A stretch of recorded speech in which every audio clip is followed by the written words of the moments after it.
Hello everyone, welcome to this tutorial on CSS box model by Simplilearn. In this video, we will discuss what is a box model and its various properties. We will also do an example to understand the box model better. So let's get started. Every element that can be displayed on a web page is comprised of one or more rectangular boxes. CSS box model typically describes how these rectangular boxes are laid out on a web page. These boxes can have different properties and can interact with each other in different ways, but every box has a content area and options surrounding padding, border, and margin areas. The following diagram demonstrates how the content, padding, border, and margin CSS properties determine how much space an element can take on a web page. The content area consists of content like text, images, or other media. It is bounded by the content edge and its dimensions are given by the content box width and height.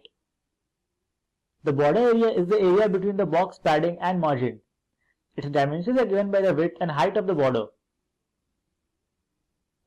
The margin area consists of spaces between the border and the margin. The dimensions of the margin area are the margin box width and margin box height. It is useful to separate the element from its neighbors. The padding area is the area that includes the element's padding. This area is actually the space around the content area and within the border box. Its dimensions are given by the width of the padding box and the height of the padding box. Now let's jump to an example to understand the box model better. So we are on the Sublime Text Editor. To get started, I have created a box named Simplilearn with background color pink. The font size is 30 pixels and we have set the border to 0 solid green. Let's see how it looks on our page. So as you can see, we have a box named Simplilearn with background going all the way to the end. I have also removed all the padding and margin from the page so that the boxes are pushed just at the corner of the page, as you can see. Let's start by adding a padding of 20 pixels to the box.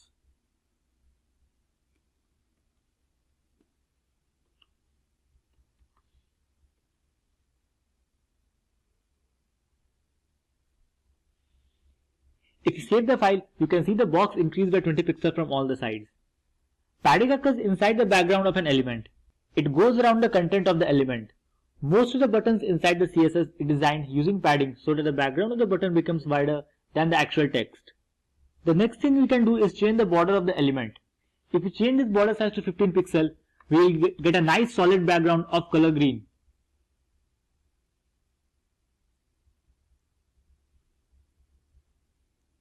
The border goes around the padding of our element. So we have the 20 pixels of padding around our content and 15 pixels of border around the padding which is around the content. Now we'll see the working of the margin. If we add 30 pixels of margin to our element, you can see the spacing on the outside of our border. So let's add the 30 pixel margin and refresh. You can see the spacing on outside of the border. Margin is used to space two elements apart from each other. Now let's change these values to see the difference. Let's make the margin 40 pixels. We'll make the padding 30 pixels. And let's keep the border 20 pixels. And make it color red. This is 40 pixels. Let's observe the changes. So as you can see, our border now has a red background. The padding is 30 pixels, the margin is 40 pixels. Let's inspect the elements to understand it better.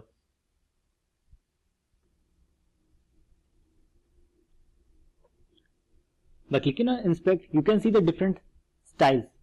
Here in the computer tab, you can see the box model.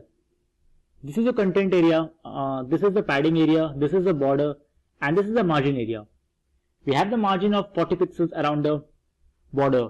So you can, when you click on this area, you can see the margin gets highlighted. The border area gets highlighted of 20 pixels. This is the padding and this is the content. You can change the size of the content by adding the height and width.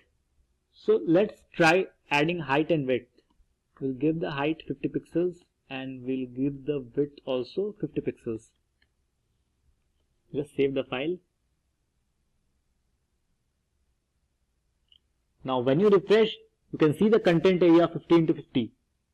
So with this we come to the end of this tutorial. I hope you found this tutorial useful. Keep practicing and keep learning. Thank you. Hi there, if you like this video, subscribe to the Simplilearn YouTube channel and click here to watch similar videos. To nerd up and get certified, click here.